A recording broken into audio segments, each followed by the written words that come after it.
আসসালামু আলাইকুম। শেখ হাসিনার একটা ফোন রেকর্ড বের হয়েছে। সেই ফোন রেকর্ড শুনে অনেকেই হয়তো হাসাহাসি করেছেন, অবজ্ঞা করেছেন, ট্রল করছেন। এটা তো সম্ভব না কোনোভাবেই। আমিও আপনাদের মতো মনে করি যে এটা আদৌ সম্ভব না। কিন্তু যদি আপনি কিছু বিষয় চিন্তা করেন, ধরেন সবশেষ ডিসি নিয়োগ, সচিবালয়ে এই নিয়োগ নিয়ে হাতাহাতি মারামারি, আলী ইমাম মজুমদারকে নিয়ে যে আলোচনা সমালোচনা যেগুলো চলছে, পুলিশের গুরুত্বপূর্ণ কিছু পদের ভেতরে আপনি র্যাবের ডিজির কথাও যদি চিন্তা করেন, যে এই মনিরুল এবং বেনজির এই খুনিদের সাথে যার চরম সখ্যতা ছিল, সে র্যাবের ডিজি, তার আবার 1 বছরের জন্য ইয়েও বাড়ানো হচ্ছে। তো এইসব বিষয়গুলো যদি আপনি দেখেন, তার সাথে শেখ হাসিনা গত 15 বছরে যে লুটপাট সে আর তার পরিবারের লোকজন করেছে, সে লুটপাটে তো বাংলাদেশের রিজার্ভ এখন বলা হচ্ছে $20 বিলিয়ন। এই 20 বিলিয়নের কত গুণ যে শেখ হাসিনার তার পরিবারের কাছে আছে, সেটা আপনারা সহজেই অনুমান করতে পারেন। এক, যেই পারমাণবিক যে বিদ্যুৎ কেন্দ্র, সেখান থেকেই তারা খেয়ে দিয়েছে $5 বিলিয়ন। এবার কত বিলিয়ন ডলারের মালিক তারা এই কয় বছর হয়েছে সেটা একটু চিন্তা করে দেখেন। সো এই যে টাকা পয়সা, এই টাকা পয়সা দিয়ে তো সব সময় তারা চেষ্টা করেই যাবে। শেখ হাসিনা দেখেন, ওর তো শয়তানও মনে হয় মাঝে মধ্যে কিছুক্ষণের বিশ্রাম নেয়, যে আমি একটু শয়তানি বন্ধ করি, সারা জীবন করছি আবার সারা জীবন করব। ওর তো সেটা বন্ধ থাকে না। ওর মাথায় থাকে যে আর কয়দিন বাঁচবো, যেই কয়দিন বাঁচি শয়তানি যা আছে ভেতরে সব দিয়ে শেষ করে যাইতে হবে। সো এই যে শয়তানের সারাটা ক্ষণ যে শয়তানি চলতে থাকে, এটা কার্যকর করার জন্য সেই টাকাও তো তার হাতে আছে। এখন সে যদি সেটা করে, একটা ছোট্ট কথা বলি, ধরেন আমাদের দেশে এই মুহূর্তে যারা সরকারে আছেন, আমি ডক্টর মোহাম্মদ ইউনূস, তিনার প্রতি বাংলাদেশের প্রতিটা মানুষ, আমার মনে হয় কে আওয়ামী লীগ করে, কে বিএনপি করে, কে জামাত করে, বাংলাদেশে যারা আছেন, মানে সরি আওয়ামী লীগ বাদ, মানে এর বাইরে সাধারণ মানুষ, বিএনপি জামাত যারা যারা আছেন, সবাই কিন্তু হয়তো বিএনপির লোকজন চেষ্টা করছে যে তারা ক্ষমতায় আসবে, জামায়াতের লোকজন চেষ্টা করছে তারাই ক্ষমতায় আসবে, কিন্তু আমার মনে হয় কারো ওই ধরনের অভিযোগ ক্ষোভ নাই ডক্টর মোহাম্মদ ইউনূসের বিরুদ্ধে যে তাকে ক্ষমতা থেকে সরাইতে হবে। তার প্রতি একটা বিশ্বাস মানুষের আছে। কিন্তু একটা দেশ, বিশাল একটা দেশ পরিচালনা করতে হলে শুধু ডক্টর মোহাম্মদ ইউনূস একার পক্ষে তো সম্ভব না। যারা তার আশপাশে আছেন, এক একজনের বিরুদ্ধে এক এক ধরনের কথাবার্তা, এরই মধ্যে নানান বিতর্ক শুরু হয়েছে। এই যে বিতর্কগুলো হচ্ছে, আপনি চিন্তা করেন যে দেশ পরিচালনা করতে গিয়ে একদম ইমিডিয়েট, যদি আমি আপনাদের যে স্বপ্ন নিয়ে এই দেশটা স্বাধীন হয়েছে এবার সেটা নিয়ে যদি কথা বলি, এখানে সেনাবাহিনীর একটা ধরপাকড় হওয়া প্রয়োজন ছিল, সেটা হয় নাই। সেনাবাহিনীর ভেতরে তো এই গত 15 বছরে সেনাবাহিনীকে তো আর সেনাবাহিনীর জায়গায় রাখা হয় নাই। মানুষ মানে কি বলবো, যে বাজে কথায়ও তাদেরকে ডেকে থাকে। তো এটা তো একদম মানে খুব যে মানে কি বলবো, যে অসঙ্গতিপূর্ণ তা তো না। এটা বলার পেছনে অনেক যৌক্তিক কারণ আছে। আমি গত 2-3 দিন আগেও দেখলাম যে সেনাবাহিনীর লোকজন এই ডক্টর মোহাম্মদ ইউনূসের সাথে যে থাকেন, 2-3 জন অফিসার তার পাশে দেখলাম, 2-3 জনের সবার পেট মোটা, বিশাল বড় পেট। মানে এইটা সেনাবাহিনী কিভাবে সম্ভব? এই সেনাবাহিনী দিয়ে দেশ রক্ষা করা যাবে, সার্বভৌমত্ব রক্ষা করা যাবে, যুদ্ধ করা যাবে? প্রশ্নই আসে না। এর আগে এক সেনাপ্রধান ছিল শফি, সে বলেছে তাদেরকে ভাত খেতে দিচ্ছে 3 বেলা, এটা বিশাল আকারে একটা মানে সফলতা আওয়ামী লীগ সরকারের। শেখ হাসিনার প্রতি কৃতজ্ঞতা জানিয়ে তিনি টক শোতেও কথা বলেছেন। এই যে কাজগুলো করে গেছে, এটা করে সেনাবাহিনীকে ধ্বংস করে গিয়েছেন। সেনাবাহিনী আওয়ামী লীগ যেভাবে দলীয়করণ করে তার 14 গোষ্ঠী তারপর বাছাই যাচাই করে সেনাবাহিনীর পদে এনে বসিয়েছেন, তাকে তো পরের মানে 3 দিনের ভেতরে মূল কাজ হওয়ার কথা যে সেনাবাহিনীর এদেরকে সরাইতে হবে। পুলিশের ভেতরে এখনো পর্যন্ত অনেক পুলিশের, আপনি খুলনা রেঞ্জের ডিআইজি হচ্ছে রেজা, আরে সারা জীবন খুনের সাথে জড়িত, জাসদ ছাত্রলীগ করে এসছে, তাকে বসানো হচ্ছে সেই জায়গায়। এরকম আরো অনেকেই আছে যাদের নাম আমরা আস্তে আস্তে বলবো। আমি গণমাধ্যমের কথা যদি বলি, দেখেন গণমাধ্যমে আরটিভির আশিকুর রহমান, এই আশিক হচ্ছে পলাচ্ছে, সে 14 অথবা 15 তারিখে তার ফ্লাইট। একটু বলে রাখলাম যে অবশ্যই আশিককে আটকান, তার ব্যাপারে অনেক অভিযোগ আছে। সে তার বোনকে ভুয়া সাংবাদিক বানিয়ে এর আগে শেখ হাসিনার সাথে আমেরিকাতে এনেছেন, তিনি নিজে এখানে প্রচুর সম্পত্তি করেছেন। অতএব তার ব্যাপারে বিচার হইতে হবে, সে শুধু চাকরিচ্যুত হবে না, বিচার হতে হবে। তার মতো ডিবিসিতে জাহিদুল হাসান পিন্টু, নাজরিন মুন্নি, সোমা ইসলাম, রাহুল রাহা, অশোক চৌধুরী, অন্তত 50 জনের নাম মুখস্থ বলতে পারবো। এরা এখনো পর্যন্ত অফিস করছে। আরে ভাই, ওদের তো জেলখানায় থাকার কথা, ওরা অফিস করবে কিভাবে এখন পর্যন্ত? কিন্তু তারা অফিস করছে। এটা বাস্তবতা। এই বাস্তবতা নিয়ে যদি মনে করেন শেখ হাসিনা যেই কথাটা বলছে একদম উড়িয়ে দেবেন, মানে একটা কথা বলতে চাই না, এই কথাটা 1.5 মাস হয়ে যাচ্ছে, বলি আজকে। আমার জায়গাটা পরিষ্কার করে নেই। আমার দেশে যাওয়ার কোনো ইচ্ছা নেই, দেশের কোনো জায়গার কোনো পদ পদবি নেওয়ার কোনো ইচ্ছা নেই। সেটা কোনো রাজনৈতিক দলও না, বা কোনো সরকার না, কোনো প্রশাসন, কোনো জায়গায় না। আমার এই মুহূর্তে দেশে যাওয়ার একেবারেই কোনো ইচ্ছা নাই। কিন্তু ধরেন আমি বা আমার মতো যারা সোশ্যাল মিডিয়াতে কথা বলেছেন স্বৈরাচার সরকারের বিরুদ্ধে কথা বলতে গিয়ে, আমাদের তো কম কষ্ট সহ্য করতে হয়নি। এসব মিনিমাম মূল্যায়ন তো করা উচিত, তাই না? 1.5 মাস সময় অতিবাহিত হচ্ছে, আজ পর্যন্ত কোনো একজন উপদেষ্টা, কোনো একজন সরকারের নিম্ন স্তরের কোনো একজন মানুষও কেউ কি বলেছে যে আচ্ছা দেশের বাইরে এই সরকারের রোষানলে পড়ে কারা কারা দেশের বাইরে আছে এবং তাদের মামলা টামলাগুলোর কি অবস্থা, কি মামলা তাদের বিরুদ্ধে? কেউ কি এটা নিয়ে কোনো পদক্ষেপ আছে? দেশ পেয়েছেন আর বসে বসে তারপরে খাবেন আরামে, এই জন্য তো দেশ স্বাধীন হয়। দেশ চালান, কোনো সমস্যা নেই, আমার এটা নিয়ে কোনো অভিযোগ নাই। কিন্তু কথা হলো যে এই মানুষগুলো নিয়ে তো আপনাদের একটু চিন্তা করা উচিত ছিল, তাই না? এইটুকু কৃতজ্ঞতা বোধ তো থাকা উচিত। খোঁজ নিয়ে দেখেন না, দেশের বাইরে যারা আমার শত্রু হোক বন্ধু হোক, যে যেখানে থেকে কথা বলেছে, শুনেন যে তাদের পরিবারের উপরে কি স্টিমুলা চলেছে। আমার বাসায় যখন রাত 2টা-3টা বাজে বাংলাদেশ সময় যখন এখানে কল করতো, এই সময়টা আমেরিকান সময়, এই আমি যে সময় রেকর্ড করছি আমেরিকা এখন দুপুর, বাংলাদেশের মধ্যরাত, এই সময়টার পর থেকে 4-5 ঘন্টা ভোর রাত পর্যন্ত যদি কোনো ফোন আসতো, মানে কলিজাটা একদম চিপ দিয়ে ধরতো। কেমন লাগতো সেটা আমি জানি। আর বাসার নিচে যখন পুলিশ গিয়ে উপরে কলিং বেল চাপতো, উপর থেকে নামতে আসতে বলতো আমার পরিবারের মানুষদেরকে, তখন তারা জানে কেমন লাগতো। এটা তো আপনি করেন নাই। আজকে যেসব সুশীলরা এখন, এই আলী ইমাম মজুমদারের মতো যেসব সুশীল এখন এখানে বসে আওয়ামী লীগের লোকজনদেরকে এখানে বসানোর মানে পায়তারা করে যাচ্ছেন, তো তাদের মতো কারোর পরিবারে তো সমস্যা হয় নাই। যাদের সমস্যা হয়েছে তারা জানে। ডক্টর মোহাম্মদ ইউনূস নিজেও এই সরকারের দ্বারা নির্যাতিত, সে জানে যে এই সরকার কি জিনিস। কিন্তু এর বাইরে যারা অনেকেই আছেন সুযোগ সুবিধা নিয়ে এখন আমাদেরকে ভুলে যাচ্ছেন, এই দেশটা স্বাধীন হওয়া এত সহজ ছিল না। অনেক স্টুডেন্টদেরকে এখনো দেখছি তারা বউয়ের গহনা বিক্রি করে চিকিৎসা নিচ্ছে। কিসের জন্য? সরকার এত অভাবে আছে। যেসব পরিবারগুলোর সন্তান মারা গিয়েছে সেই সন্তান ফেরত দেওয়া যাবে না, তাদেরকে অন্তত এই পরিবারের যাতে সারা জীবন আর কোনো কাজ করে খেতে না হয়। 1 লাখ, 2 লাখ, 5 লাখ, এটা কোনো টাকা না। এখন এই টাকা দিয়ে তার সংসার হয়তো 1 বছর 2 বছর চলবে, এটা না। অন্তত কয়েক কোটি টাকা দিতে হবে। একটা রাষ্ট্রের জন্য 100, 200, 500 কোটি টাকা বাজেট করা এটা কোনো ব্যাপার না। 5 কোটি টাকা তো নাকি কি এক অনুষ্ঠান করার জন্য বাজেট করেছেন, তো এটা করেন, তাদের পরিবারকে দেন। যদি টাকা না থাকে আমাদেরকে বলেন, আমরা সবাই মিলে দিব। অন্তত সরকার সেই পদক্ষেপটা নেক যে যাদের পরিবারের সদস্যরা মারা গিয়েছে, শহীদ হয়েছে, তাদের পরিবারকে আর্থিক একটা বড় ধরনের প্রণোদনা দিতে হবে। এটা তাদেরকে করুণা করে না, এটা তারা পাওনা এই রাষ্ট্রের কাছে। এই রাষ্ট্রের যেই বিশাল একটা ফেরাউন, একটা কি বলবো, যে স্বৈরাচারী সরকার এই দেশের মানুষের ঘাড়ে বসেছিল চেপে, তাদেরকে তাদের হাত থেকে বাঁচানোর জন্য তারা জীবন দিয়ে গেছে। সো হুট করে পাইলাম আর টপ করে গিলা ফেললাম, এইভাবে দেশটা স্বাধীন হয়ে যায়নি। আজ পর্যন্ত আমাদের ব্যাপারে কেউ বলেও নাই যে এক হাফিজ ভাই বলেছেন, অনেকেই পাঠিয়েছেন সেই ভিডিওটা। হাফিজ ভাই তো সরকারের কেউ না। হাফিজ ভাই আমাকে অনেক পছন্দ করেন, কনক ভাইকে অনেক পছন্দ করেন, এরকম অনেকে হয়তো পছন্দ করেন, তিনি নাম ধরে বলেছেন। তিনি তো সরকারের কেউ না, তার হাতে তো সেই ক্ষমতা নাই। আমি বলছি না যে উনি যেটা বলছেন সেটা, ওইটা আমাকে চাইলেও কোনোদিন ওই জায়গায় নিয়ে আল্লাহ জীবনে যেন কোনোদিন না বসায়। এই লোভ লালসা যেন আল্লাহ আমার ভেতরে কখনো না আনেন। কিন্তু সরকারের পক্ষ থেকে আমাদেরকে, মানে যে এই লোকগুলো দেশের থেকে 10 বছর, 12 বছর, 15 বছর ধরে অনেকে দেশের বাইরে, কি অবস্থা, তাদেরকে আনার ব্যবস্থা করি। কই কেউ বলুন? আমি তো এই 5 আগস্টের পরে যতজন মানুষের সাথে দেখা হয়েছে, সালাম আদান প্রদানের পরে প্রথম কোশ্চেন ছিল, ভাই দেশে যাবেন কবে? কোনো কোনো ক্ষেত্রে সালামেরও আগে দেখা হলেই, ভাই দেশে কবে যাবেন? আমার মনে হয় আমার মতো যারা দেশের বাইরে আছেন, রাজনীতিবিদ, সাংবাদিক, সামাজিক সংগঠনের সাথে জড়িত, যে যে জায়গায় আছেন, এই সরকারের রোষানলে যারা দেশের বাইরে আছেন, সবাই দেশ বাংলা মানে ঘরের বাইরে গেলে কারোর সাথে দেখা হলে এই প্রশ্নের মুখোমুখি হইতে হয়।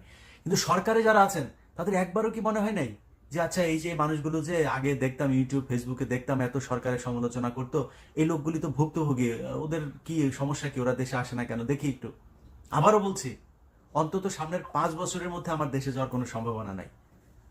কিন্তু সরকারের কাছ থেকে এইটুক কৃতজ্ঞতা বোধ অন্তত তো আশা করতে পারি, তাই না? ডক্টর মোহাম্মদ ইউনূস না হয় উনি প্রধান উপদেষ্টা, ওনার 4-5টা মন্ত্রণালয় সব সামলাতে হচ্ছে, উনি ব্যস্ততা নিয়ে থাকবেন। এখানে আলাদা আলাদা মন্ত্রণালয় ভাগ করে দেওয়া হয়েছে তো না? তারাও কেউ বলতে পারে নাই? এরকম হইলে দেশ যদি আবার পরাধীন হয়, স্বাধীন করার জন্য কেউ জীবন বাজি রাখবে না, কারোর পরিবারকে কেউ বিপদে ফেলবে না। এবার সব শেষ কথাটা বলি, যেটা বলতে এসেছিলাম। শেখ হাসিনা এই যে বলছে যে সে কাছাকাছি আছে, চলে আসবে, এত ফেলে দেওয়ার মতো না বিষয়টা। তার হাতে যদি প্রশাসন থাকে, তার দলের লোকজনকে এখন বিভিন্ন জায়গায় তাদেরকে পদায়ন করা হচ্ছে, এলাকা ভিত্তিকও বিভিন্ন টেন্ডারবাজি, চাঁদাবাজি, সেই সবেও এখনো তারাই দখল করছে।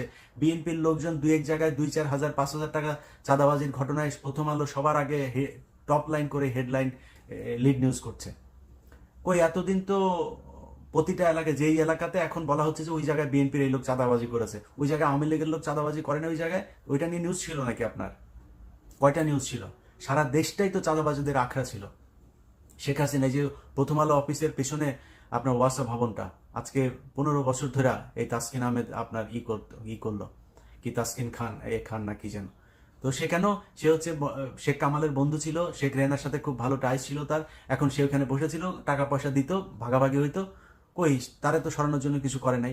এখন বিএনপির লোকজনের সব দোষ, কোথায় 2,000-5,000 টাকা? আরে ভাই, বিএনপি বিশাল একটা দল, তারপরেও শোনার সাথে সাথে তারেক রহমান সেখান থেকে বহিষ্কার করছে। এটা বিশাল আকারের ব্যাপার হয়ে গিয়েছে। হ্যাঁ, কোথাও যদি হয়ে থাকে আমি সেটাকে ঘৃণা করি, কিন্তু কত পার্সেন্ট এখনো পর্যন্ত প্রায় সব জায়গাতে, আপনি সরকারি যত জায়গাগুলো আছে সব জায়গাতেই সরকার, এই আওয়ামী লীগের লোকজন তাদের, আপনি মিডিয়ার কথা যদি বলি, বা কয়েকজন তারা নাম ভাঙাচ্ছে লন্ডনের সাথে তাদের কোনো সম্পর্কই নাই, তারা আওয়ামী লীগের লোকজনকে বসায় রেখে আপনার টেলিভিশন চালাচ্ছে। নামটা আজকে ধরলাম না, নাম যেদিন ধরবো না সেদিন উলঙ্গ করে ফেলবো। সো বিএনপির নাম দিয়া, তারেক রহমানের নাম দিয়া, তারেক রহমানের লোক এই নাম দিয়া তারপরে আওয়ামী লীগের লোকের বসায় বসায় খাবেন, আপনাদেরকে বলবো এরা তারেক রহমানের কেউ না। আমি দায়িত্ব নিয়ে তারপরে বলছি যে তারেক রহমান তাদেরকে কোথাও পাঠায় নাই, কোনো গণমাধ্যম দখল করার জন্য একজনকেও পাঠায় নাই। যাবে হাত পা ভেঙে দিবেন। আর যদি হাত পা ভাঙার সেই পরিস্থিতি করতে না পারেন, শুধু অপেক্ষা করছি, হ্যাঁ 2-1 মাস অপেক্ষা করছি, দেখি যে আপনারা কতদিন এই জাহিদুল হাসান পিন্টু আর সোমাটোমা এদেরকে নিয়ে সংসার করতে পারেন। এরপরে আমাদের লোকজন এই অফিসের সামনে গিয়ে দাঁড়াবে ইনশাল্লাহ। হ্যাঁ, এটা বলে রাখলাম। আর আওয়ামী লীগের লোকজন যারা এখনো অফিস করছেন না সুন্দর করে করে, সাহস হয় কেমন আপনাদের? সাহস হয় কিভাবে? আমাদেরকে বলেছেন আমরা নাকি কন্টেন্ট ক্রিয়েটর, আমরা ইউটিউবার, তাই না? মনে আছে এগুলি? সেগুলো ভুলে গিয়েছি আমরা। লোক ভাড়া করে তোর সাথে খেলবো, লোক ভাড়া করে তারপরে তোর অফিসের সামনে গিয়ে দাঁড়াবো। তুই কি মনে করেছিস ছাড়া দিব? ভালোই ঠিক যেইভাবে মানে আমরা এতদিন ছিলাম না, ওইভাবে পারলে বর্ডার টর্ডার দিয়ে পালায় যা। দেশে থাকবি, আশিকুর যেন পলাইতে না পারে। আশিকুর কিন্তু পলাবে 14 অথবা 15 তারিখে তার ফ্লাইট, সে যেন পলাইতে না পারে। RTVর তারে আটকাবেন, অন্য যেগুলি আছে সেগুলোর আটকাইতে হবে, এদের বিচার হতে হবে। তারা এই জুলাইয়ের 19 তারিখ থেকে 4 তারিখ পর্যন্ত তারা এই দেশে খুনের সাথে জড়িত। শেখ হাসিনার সাথে সব শেষ সাংবাদিকদের যে মিটিং আছে, সেই মিটিংয়ে শেখ হাসিনাকে যেভাবে তৈলাক্ত করা হয়েছে, সেই মিটিংয়ের অনেকেও এখন পর্যন্ত অফিস করছে। কিভাবে সম্ভব? যে কারণে এই যে 2 দিন আগে একটা নিউজ দেখেছেন না আপনারা, এক আওয়ামী লীগের এক নেতা তার তাকে মেরে ফেলেছে 4 মাসের শিশু সন্তান। আরে বেটা, 4 মাসের শিশু সন্তান এরকম অন্তত কয়েকশো মানুষের এই গত 15 বছরে মারা গিয়েছে। তখন কোথায় ছিলেন এত মায়া কান্না? 6 মাসের বাচ্চা, 1.5 মাসের বাচ্চা তার বাবা মায়ের সাথে এক ঘরের মধ্যে আটকে রেখে তাদেরকে জঙ্গি আস্তানা বলে সে বাড়ি উড়িয়ে দেওয়া হয়েছে, মনে নাই? উত্তরবঙ্গে এগুলো তো এই বাংলাদেশে ঘটেছে। সেদিন কোথায় ছিলেন? অনুসন্ধানী সাংবাদিকতা করেন নাই তো। এখন কোথায় আওয়ামী লীগের এক লোক তার 4 মাসের বাচ্চা রেখে মারা গিয়েছে, সব টেলিভিশন পত্রিকা এই স্যাড মিউজিক লাগায় তারপরে নিউজ করছে। ও এই গত 4 তারিখের আগেও এই ছাত্র আন্দোলনে ছাত্র হত্যা করেছে। ওর 4 মাসের বাচ্চা আছে দেখে ওর বিচার করবে না পাবলিক দেখে নাই ও মানুষের উপরে গত 15 বছর কি পরিমাণে নির্যাতন করেছে? ওরে বাঁচায় রাখবে কেন? কিসের জন্য? মানুষের এই ক্ষোভ তো, এটা তো মানে বহিঃপ্রকাশ হবেই। তাদেরকে আইনের আওতায় নিয়ে আনা হচ্ছে না। প্রতিটা জায়গায় আমার অনুরোধ, প্রতিটা থানায় বিএনপির লোকজন যারা আছেন, জামায়াতের লোকজন আছেন, এখনো অনেক থানাতে আমি নিজেই খবর জানি, অনেক থানাতে এখন পর্যন্ত হত্যা মামলা হয়নি। প্রতিটা থানায় হত্যা মামলা হইতে হবে। এলাকায় যত আওয়ামী লীগ আছে একদম থরলি সব, এই যে বলে না 1000 হওয়া যাবে না 5000, আরে ভাই ওই এলাকায় খালি 1000 5000 না, প্রয়োজন হইলে 5 লাখ যদি নাকি আওয়ামী লীগের নেতাকর্মী থেকে থাকে 5 লাখের বিরুদ্ধে মামলা হইতে হবে। সবগুলো এটার জন্য দায়ী। সবার পানিশমেন্ট হইতে হবে। যারা এখন বলে হ্যাঁ 5000-এর মানুষ আবার কোনোদিন আসামি, ইয়েস 5000 মানুষ আসামি, একটা আসনে তো একটা থানার ভেতরে তো 5000 আওয়ামী লীগের নেতাকর্মী আছে, সবার নামে বাই নেমে মামলা হইতে হবে। যারা এখনো যে থানায় জেলায় হয় নাই, আপনারা অবশ্যই এগুলো করবেন। কোনো থানায় যদি কোনো ওসি যদি এই মামলা না নেয় তাহলে আমাদেরকে জানান। অতএব আমি মনে করি যে দেশে এই যে সাংবাদিকতার যে ইয়েটা চলছে, যে স্যাড মিউজিক লাগিয়ে তারপরে আওয়ামী লীগের নেতাকে মেরে ফেলেছে, এখন একটা সুশীল সেজে তারপরে মানবতা দেখানোর চেষ্টা করছে, এগুলো যেই সব টেলিভিশন চ্যানেল বিএনপির নাম দিয়ে কয়েকজন সাংবাদিক দখল করে আওয়ামী লীগের লোকজন নিয়ে ঘর সংসার করছে, তাদেরই ফসল। তারা এখনো পর্যন্ত খুব সুকৌশলে আওয়ামী লীগের পক্ষে কাজ করে যাচ্ছে। অতএব এই ঝুঁকিগুলো যতক্ষণ থাকবে না, শেখ হাসিনা ঢুকে যেতেও পারে, এই ঝুঁকিটা আপনাকে মাথায় রাখতে হবে। তবে আমি নিজে বিশ্বাস করি না, এবং ঝুঁকির কথাটা মাথায় রেখেই বললাম, আমি নিজে বিশ্বাস করি না যে শেখ হাসিনা আসতে পারবে। আমার বিশ্বাস যে শেখ হাসিনার কথা মানে ফোন এখন এই কেন্দ্রীয় যে নেতা তারা কেউ ধরছে না, তাদের এখন পাওয়াই যাচ্ছে না, টেলিফোনই পাওয়া যাচ্ছে না। তারা টেলিফোন রেখে এক একজন এক এক বর্ডার দিয়ে কিভাবে পার হবে সেই চিন্তা ভাবনা করছে। যে কারণে শেখ হাসিনাকে এখন সোনাইমুড়ির আপনার এই ছাত্রলীগের সাবেক সাধারণ সম্পাদককে ফোন দিতে হচ্ছে, ওই অমুক গুয়ারচরের ইয়েকে ফোন দিতে হচ্ছে, ওই বরগুনার আরেক নেতাকে ফোন দিতে হচ্ছে, এভাবে ফোন দিতে হচ্ছে। অর্থাৎ তার কথা কেউ শুনছে না। কিন্তু শেখ হাসিনার কথা শুনে যারা নিজেদেরকে গর্ববতী মনে করছেন, তাদেরকে শুধু একটা কথা বলি, এখনো পর্যন্ত এই গত 2 দিন আগেও দেখেছে না, ওই যে বিকাশ করিম, ফারাজ করিমের বাপ, ওই বিকাশ করিম বর্ডারে ধরা পড়েছে। সো আপনাদের এই এমপি মন্ত্রী লেভেলের নেতা যেই দিক দিয়ে পারছে বর্ডার পার করার চেষ্টা করছে। আর আপনাদের ছাগলের 3 নাম্বার বাচ্চা মার্কা আওয়ামী লীগের যেসব 2-4 জন আছেন, আপনাদেরকে শেখ হাসিনা ফোন দিয়ে বলছে যে হ্যাঁ আমি তো বর্ডারের কাছে আছি। বর্ডারের কাছে মানে কি রে? ও কই আছে? রেখে দিছে দিল্লিতে, বর্ডারের কাছে আছে মানে এইসব বলে আপনি তো বিশাল পুলকিত। ওরে বাবা, শেখ হাসিনা ফোন করছে আপনাকে, আপনি গর্ভবতী হয়ে যাচ্ছেন।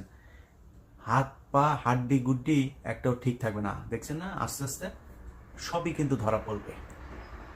যদি নাকি এখানে ডক্টর মোহাম্মদ ইউনূসের এই প্রশাসনে আলী ইমাম মজুমদারদের মতো 2-4 জন যদি ব্রোকার যদি থাকেও না, এগুলোকে আস্তে আস্তে ডক্টর মোহাম্মদ ইউনূস রাখবে না। কারণ ডক্টর মোহাম্মদ ইউনূসের আপনার আমার মতো তারও কিন্তু আমি মানে সরকারের যেই কি বলবো অন্য সাইডগুলো বাদ দিলাম, তার নিজের ব্যক্তিগত শত্রু কিন্তু আওয়ামী লীগ। সো কোনো কারণে ডক্টর মোহাম্মদ ইউনূসের এইটা চিন্তা করার কোনো কারণ নেই, বা তিনি এই চিন্তা কখনো করবে না যে বিএনপি বা জামাত বাদ দিয়ে তারপরে আমি আওয়ামী লীগকে নিয়ে আসি।